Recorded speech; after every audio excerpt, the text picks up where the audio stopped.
ایک دن یہ عورت اور ایک پیزا ڈلیوری کرنے والا آدمی ایک ڈیری فارم کی طرف جاتے ہیں. اس کو یہ عورت ڈیری فارم کی طرف لے کے جاتی ہے. وہ دونوں کار سے باہر نکلتے ہیں اور وہ عورت اسے ایک ہتھیار دیتی ہے جس کو وہ بغیر سوال و جواب کے پکڑ لیتا ہے. اور وہ عورت اپنے سر کی طرف اشارہ کرتے ہوئے اس کو کہتی ہے کہ اس کے سر کو نشانہ بنائے. وہ شخص مزید سوچے سمجھے بغیر اس ہتھیار کا استعمال کرتا ہے اور اس کے سر پر سیدھی گولی داغ دیتا ہے. اس عورت نے ایسا کیوں کروایا اور اپنے ہی ہاتھوں سے اپنی جان کیوں گوائی؟ اس حوالے سے آپ کو آج کی اس ویڈیو میں بتاتے ہیں.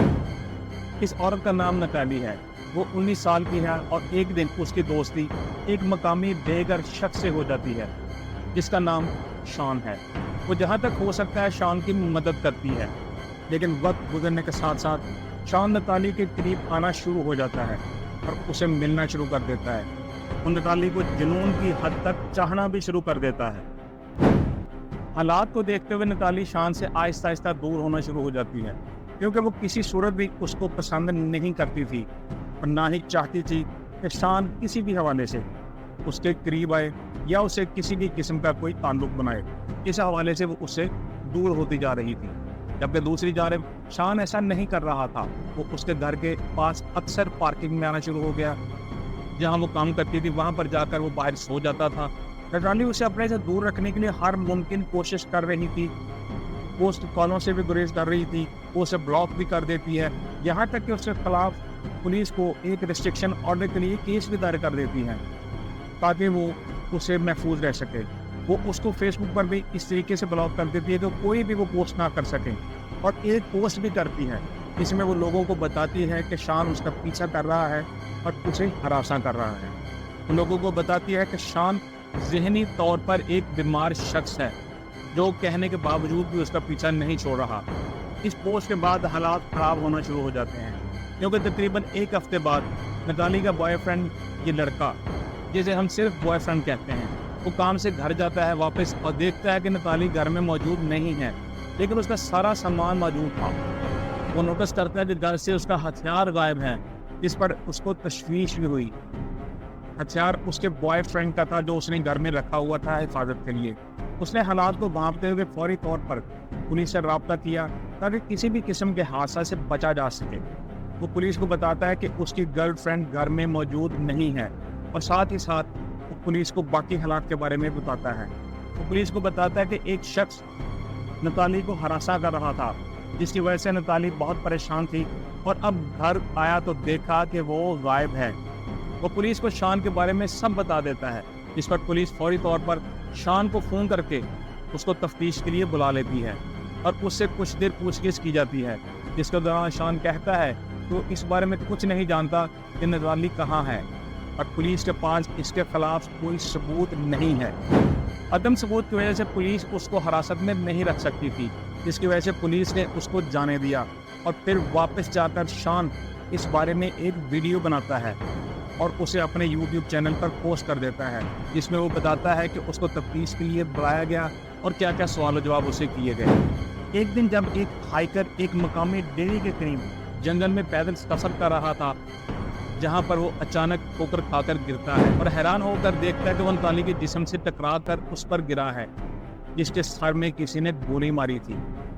جب یہ خبر عام ہوتی ہے تو لوگوں کا شک فوری طور پہ شان کی طرف جاتا ہے.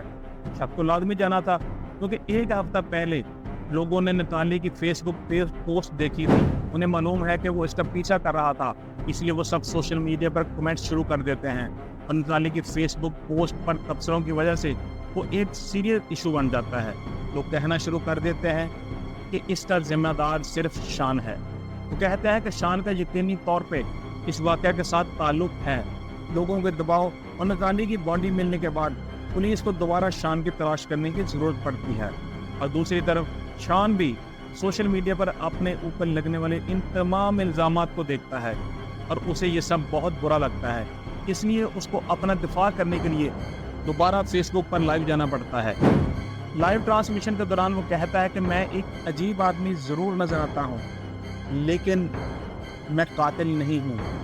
شان سمجھ رہا تھا کہ لائیو جانے کے بعد اس کے خلاف جو حالات جا رہے تھے وہ طوفان تھوڑا سا تھم جائے گا، لیکن حالات الٹ ہو جاتے ہیں.